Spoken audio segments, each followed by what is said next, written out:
अस्सलाम वालेकुम guys.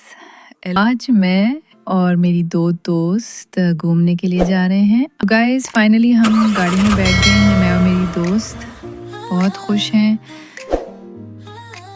Guys देखो गाइस, हम इस वक्त कश्मीर हाईवे के ऊपर खड़े हैं। देखिए कितने बड़े बड़े पहाड़ हैं हमारे पीछे।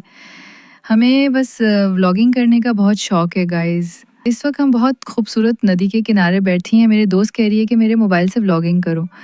गाइस अब हम एक सेब के बाग में आ गए हैं और मज़े से सेब खा रहे हैं। गाइस अब हम वापस अपने गांव जाने लगे हैं, गाड़ी में बैठ गए हैं। पीछे जो बैठा है वो कौन है, गेस करो और कमेंट्स में बताओ हमें। हमें बहुत भूख लगी हुई थी तो एक रेस्टोरेंट में खाना खाने के लिए लगे हैं।